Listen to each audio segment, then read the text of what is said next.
Necesitamos entender que entonces, como veníamos hablando, que el fundamento de un edificio tiene que ser probado antes de edificar sobre él. Por eso hay ingenieros, no sé, arquitectos, depende de cuán alto sea ese edificio, lo grande que sea ese edificio. Ah, entonces, tenemos que preguntarnos como hombres, fundamento de nuestras casas, ¿pasaremos la autoría antes de que se sobreedifique?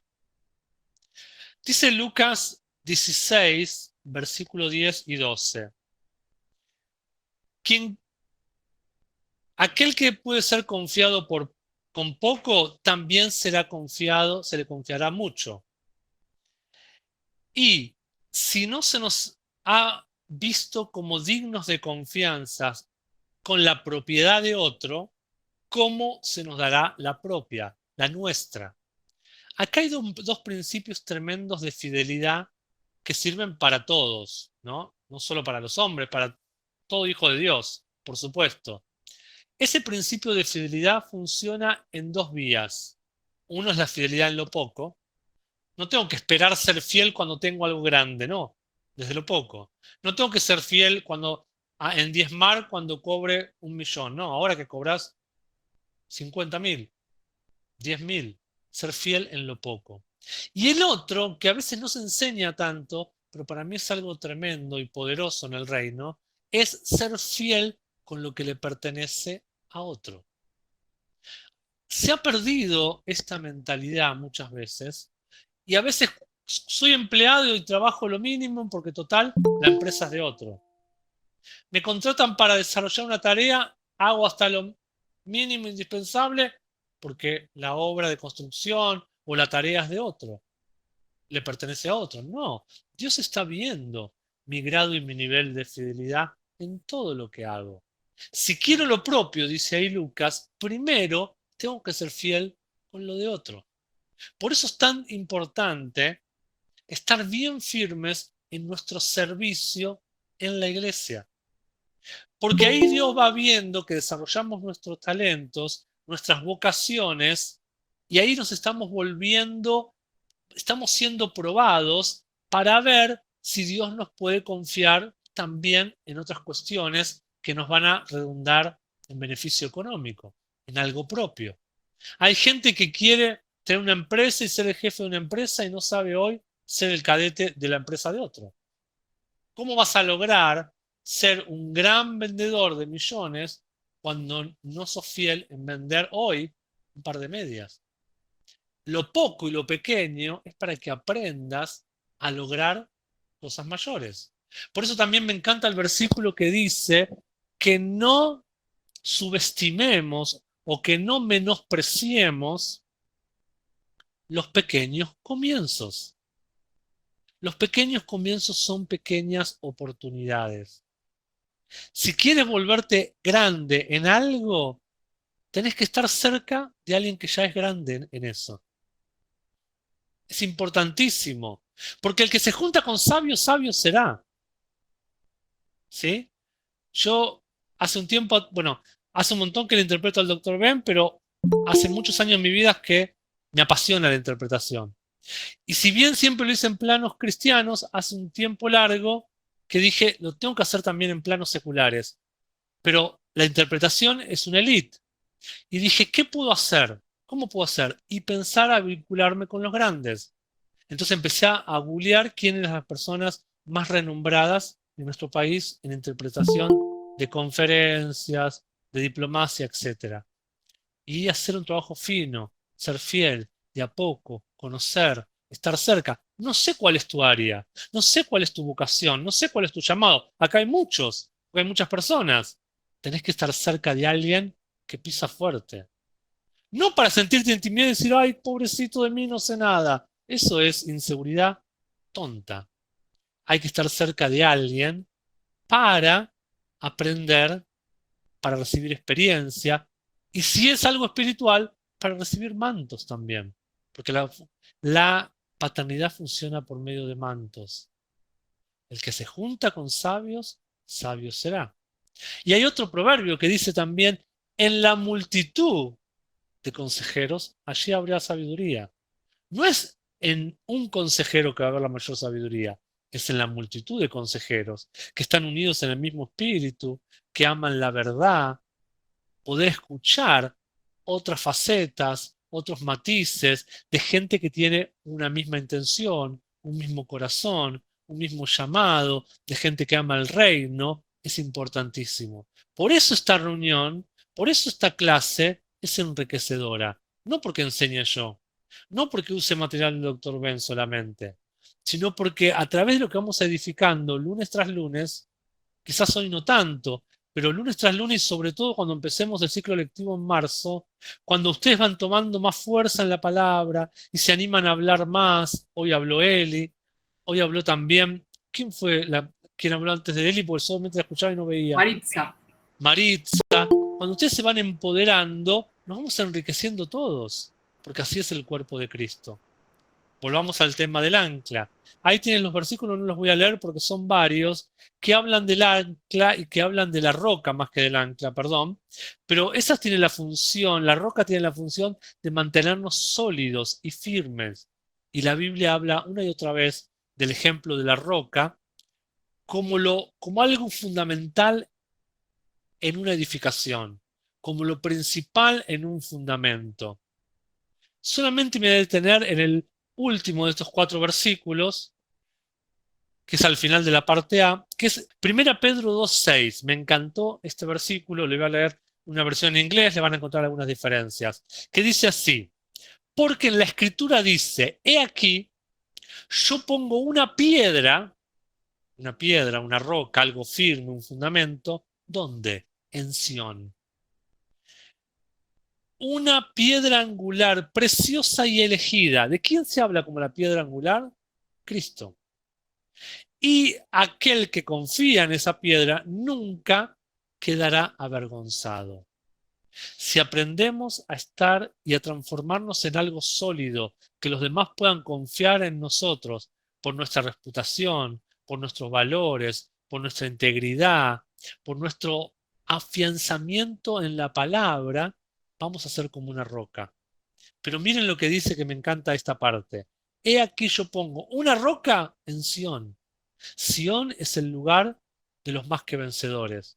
Sión es el lugar donde que edificó David luego de tantas batallas y luego de transformar a su ejército, que eran endeudados, deprimidos, los transformó en hombres de guerra. Luego subieron por las aguas, transitaron los manantiales y subieron hasta la fortaleza de Sión, y se llamó la fortaleza de David, la fortaleza de, de Sión, o se llamó también ese lugar la ciudad de David. En Sión están, en lo apostólico hablamos de Sión como símbolo de los más que vencedores. Ese es el lugar que Dios está esperando de la nueva paternidad que se va a levantar en este tiempo. Ahora sí, vamos a la segunda parte. En el manual de ustedes dice la parte B, que habla de la identidad de la humanidad. Habla de que el hombre, que el Padre, está para otorgar identidad. Es tremendo, ¿no? Y voy a hacer esta pausa antes de proseguir. Tenemos que entender que en el contexto que nos movemos muchas veces, lamentablemente, hay una reticencia de ciertos hombres, o sea, de género masculino, a ocuparse de un montón de cuestiones. Honro, bendigo y oro por más fuerzas a un montón de mujeres que un montón de las tareas que dije hoy y el lunes pasado la desarrollan ellas, y Dios también le da gracia para hacerlo, porque si no fuera por ellas, sus hijos estarían destruidos financieramente, emocionalmente y espiritualmente. Así que también tenemos que entender que la paternidad también es una gracia y es un espíritu, y que las mujeres tienen la capacidad, como tienen esa capacidad de ser vientre por su fisiología, también tienen la capacidad de mantener ese espíritu paternal, que a veces no es soltado por un padre natural, pero sí por un padre espiritual. Por eso es tan importante que mujeres que carecen de un marido que no conoce los principios o que es rebelde a los principios, es muy importante que esa mujer se afirme en una casa de fe con un verdadero padre espiritual para vivir, soltar y caminar en esa atmósfera de paternidad espiritual que va a subsanar o va a compensar, va a sanar esa carencia que hay de la parte masculina humana.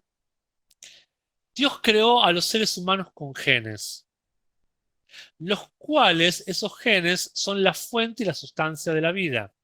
Por medio de los genes garantizamos la procreación y la transferencia de una generación a otra. Estos genes son transferidos de padre a hijo. Nuestros genes van a determinar características físicas, comportamientos, reacciones emocionales, instintos y la manera de pensar. A veces decimos, ¿cómo piensa este tan igual al padre? Porque es transferido genéticamente, es transferido por los genes. En el centro de nuestra identidad están los genes. Entonces la próxima generación va a recibir identidad por medio del padre. Por eso Adán fue el padre de la raza humana. Y al fallar Adán, lo que transfirió fue pecado. Porque sus genes se soltaron en todos los que vinieron detrás de él.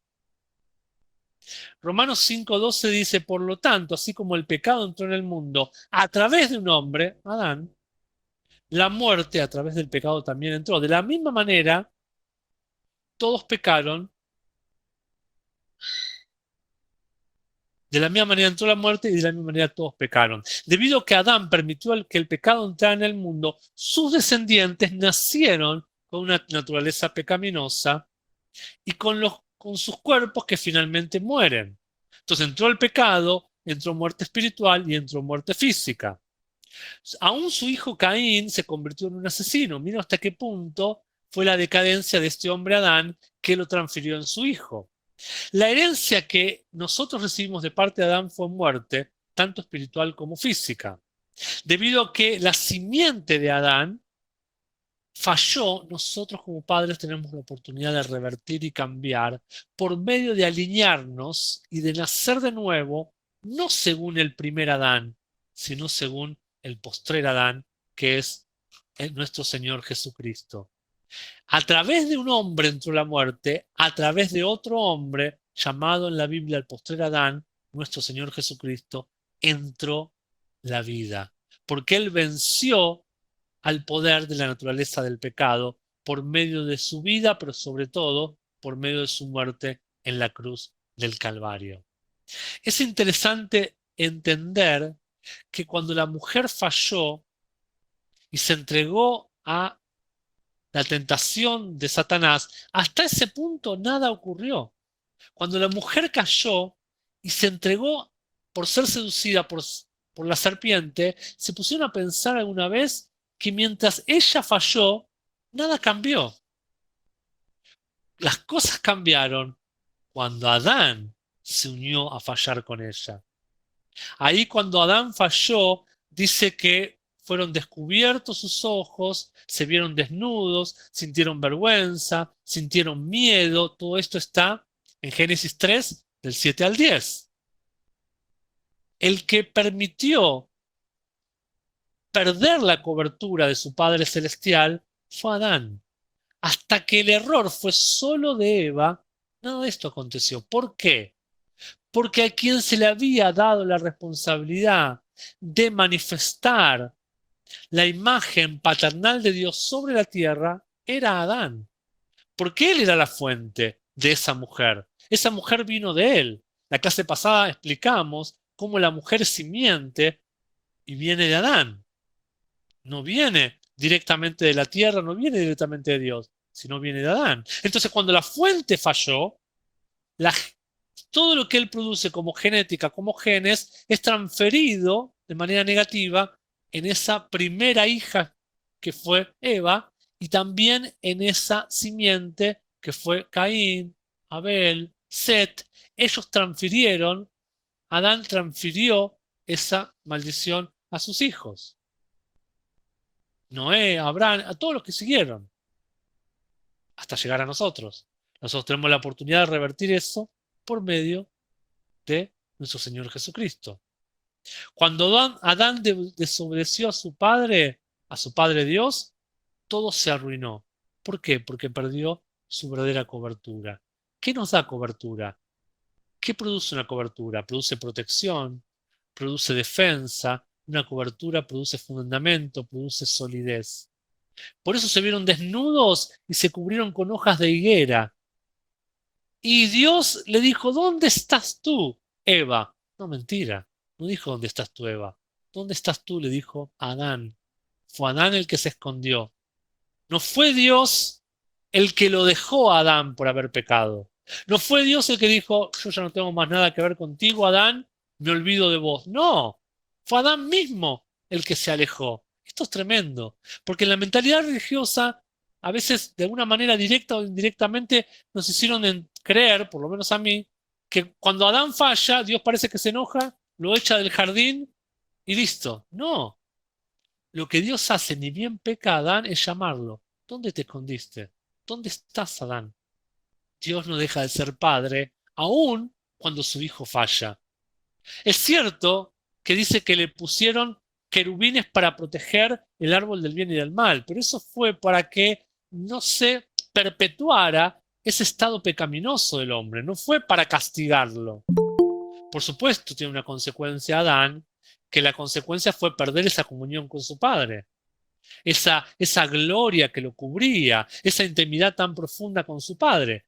Pero aún así, cuando el padre le dice, ¿dónde estás tú, Adán? Yo ahí estoy viendo que Dios le está dando nuevamente una oportunidad de reconciliación, de decirle, sigo siendo tu padre, sigo te amando. Y es más, dice que el Cordero, o sea, Jesucristo fue inmolado antes de la fundación del mundo, dice la Biblia, no lo inventé yo. O sea que antes que Adán pecara, Dios ya tenía la solución, que era Cristo. O sea, nada se le fue del control a nuestro Padre Celestial. Es tremendo poder entender esto. Volviendo a esto de la identidad, un padre es el portador de semilla. Y al ser portador de semilla, tiene la genética para transferir lo bueno y lo malo en sus futuras generaciones. Entonces, volvemos a afianzar, la única manera de librarnos de la simiente pecaminosa de Adán es renunciar a ese padre, a ese padrastro, Adán o el diablo. ¿Se acuerdan una vez cuando Jesús los inquirió a los fariseos y los trató de hijos de Satanás, de hijos del diablo, a los religiosos? Le dijo, ustedes no son hijos de Abraham, ustedes se hacen lo que son hijos de Abraham, pero vuestro padre es el diablo. ¿Por qué? Porque estaban haciendo las mismas obras de mentira y de engaño que su padre. Nosotros debemos desconectarnos de eso y la posibilidad de desconectarnos nos da nuestro Señor Jesucristo. No debemos imitar lo que hizo nuestro padre, primer padre natural que fue Adán. ¿Qué hizo ni bien pecó? Tratar de excusarse por medio de culpar a su mujer. Debemos erradicar en nuestras vidas cualquier conducta de que cuando vemos una grieta nuestra, un error nuestro, echarle la culpa a nuestras mujeres, a nuestras madres o a nuestras esposas. A veces está tan arraigado en nuestras falencias masculinas que no nos damos cuenta y muchas veces lo hacemos. La solución más tremenda de esto se encuentra en Malaquías 4, versículo 6, que habla de que el espíritu de Elías hará volver el corazón de los padres a los hijos y el corazón de los hijos a sus padres. Y de este modo la tierra no sería herida con maldición. Si hay mucha maldición en la tierra, es todavía la causa, ¿cuál es? Es la desvinculación del espíritu de paternidad, del espíritu de Elías. El mayor desafío que tenemos como hombres, especialmente hay hombres jóvenes, pero hay hombres adultos y grandes también, es que hay una carencia o una crisis de identidad. Y la verdadera identidad debe provenir de un padre. Aquellos que no han tenido un buen modelo y una buena transferencia por los padres naturales, tenemos la posibilidad de buscar a nuestro Padre Celestial. Y cuánto más tenemos la posibilidad si Dios nos da la gracia y la guía de encontrar un verdadero Padre espiritual que nos revele el corazón del Padre Celestial. No quedemos atados, no quedemos atascados a nuestros padres naturales, porque nuestros padres naturales nos van a dar solamente lo que ellos también recibieron y con sus limitaciones. Por eso me encanta que se dice que Timoteo recibió lo espiritual de parte de su madre y de su abuela, porque su padre era griego y no conocía los fundamentos cristianos. Y cuando Pablo lo tomó, le tuvo que revelar él la paternidad espiritual y lo tomó como un hijo espiritual, porque Timoteo no tenía ese ejemplo de su padre natural, sino que su abuela y su madre lo tuvieron que criar a Cristo. Y una vez que fue guiado a Cristo, Dios le dio la posibilidad y la bendición de tener un padre espiritual que desarrolló, que lo ungió, que le enseñó en lo ministerial, y le enseñó cosas de la cultura también. Dice que una vez se tuvo que circuncidar para no tener problemas en los contextos que se movía. Pablo le enseñó el camino. Aún Pablo sin haber tenido hijos naturales, pero desarrolló esa gracia de paternidad espiritual en la vida de Timoteo y de tantos otros hombres que lo llamaban y lo consideraban padre. Es precioso ver en la cultura judía, y hoy me puse a investigar un poquito más y a leer, porque me encantan las culturas, la ceremonia del Bar Mitzvah. El Bar Mitzvah es la ceremonia a través de la cual un niño varón a los 13 años se lo declara adulto. Gracias a Dios también se hace bastante tiempo. Antes era solo con los hombres, pero hace bastante tiempo, en el siglo XX, empezó a hacerse también con las nenas, con las niñas se hace a los 12 y con los varones se hace a los 13. En una ceremonia se declara que ese niño deja de ser niño y tiene que comenzar a tomar responsabilidades de un adulto. Y una de las primeras responsabilidades es manifestarse responsable, no solo en lo natural, sino con la Torá, o sea, con los principios de Dios, con los principios que les dejó Moisés a los judíos. Y dice que también este joven, una de las cosas, las vestimentas que usan, es una que se llama el tefilín, que son pequeñas tiras negras que se las atan a la altura del pecho del joven y se las extienden por el brazo también. Estas tiras son de cuero y simbolizan la búsqueda de la coherencia entre lo que este niño, que ahora se convierte en adulto, entre lo que él piensa, siente y realiza. Este niño tiene que alcanzar madurez y se tiene que ver coherente en lo que él hace, sea conforme a los principios que su familia le ha transmitido a través de la Torá. Hay una responsabilidad que toma. Por eso el Bar Mitzvah no se hace en las casas, se hace en los templos, en las sinagogas, porque tiene que tomar no solo una responsabilidad como hombre natural, sino una responsabilidad en cuestión de su vida espiritual.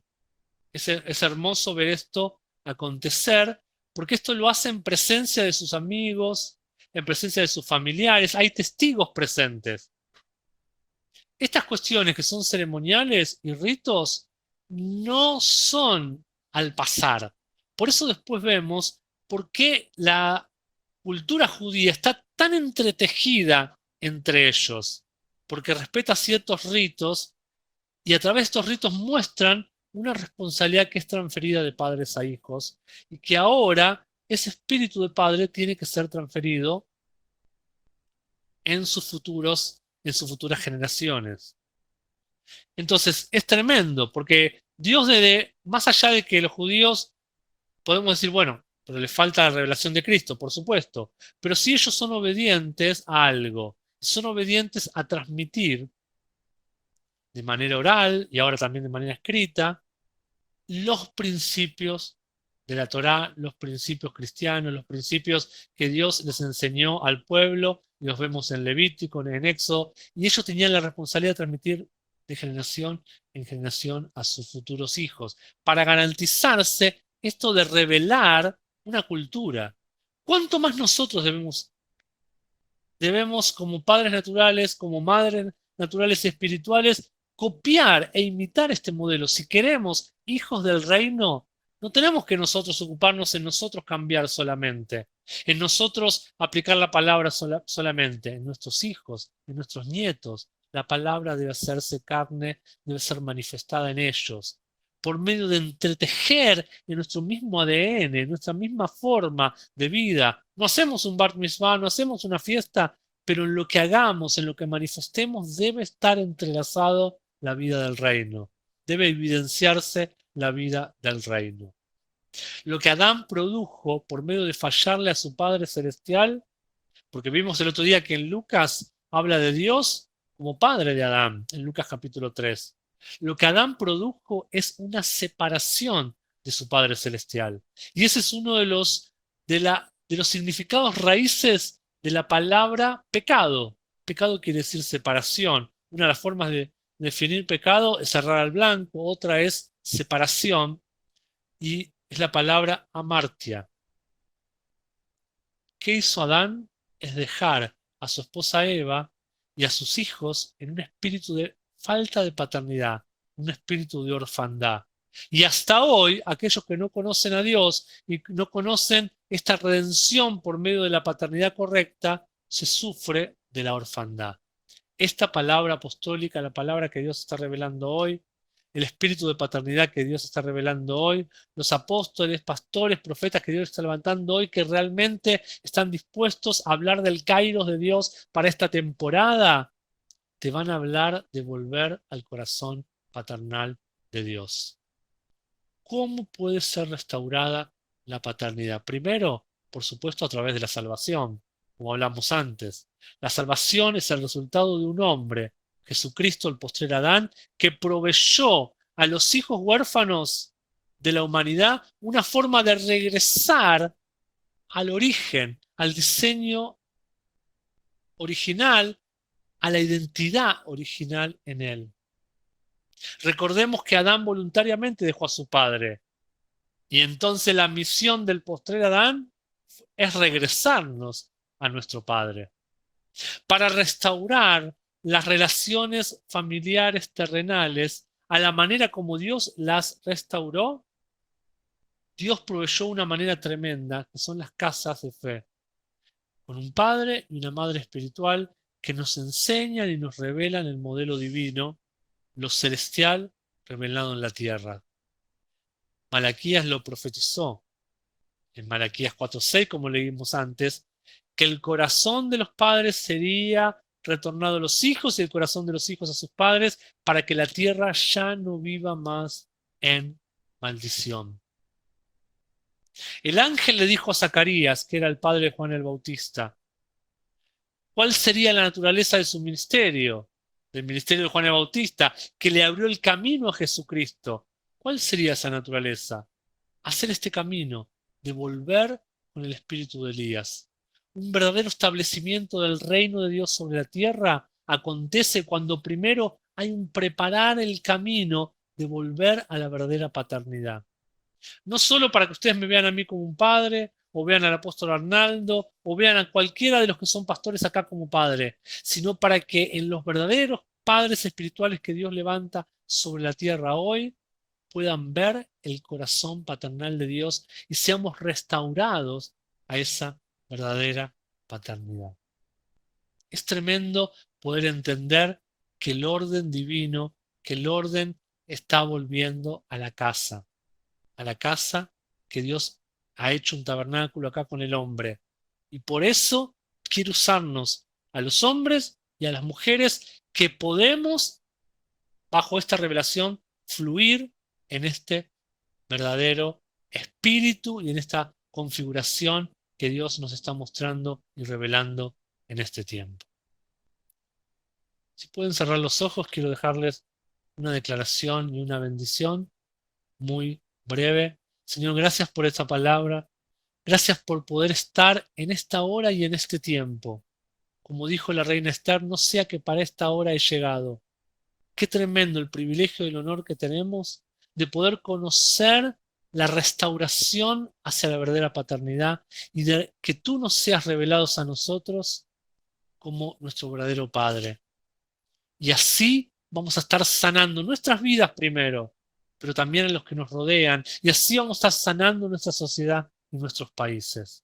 Te agradecemos, Dios, por poder fluir en ese verdadero espíritu que fue el espíritu que nos dejó el profeta Elías y sobre todo el espíritu que nos dejó nuestro amado Señor Jesucristo, que nos dijo: no los dejaré huérfanos, les enviaré el Espíritu Santo. Cuando nos dijo no los dejaré huérfanos, ¿qué nos dijo? No los dejaré sin Padre. Yo los reconectaré con el Padre. Gracias, Señor, por esta palabra y este privilegio de poder estudiar este tema tan tremendo. En el nombre de Jesús oramos y bendecimos a cada padre natural, a cada madre natural, a cada padre espiritual, a cada madre espiritual que nos está escuchando o que están viendo este video en YouTube, que va a ser pasado y compartido a quien ustedes quieran. Necesitamos volver al orden divino. Amén. Con esto concluimos la clase de hoy.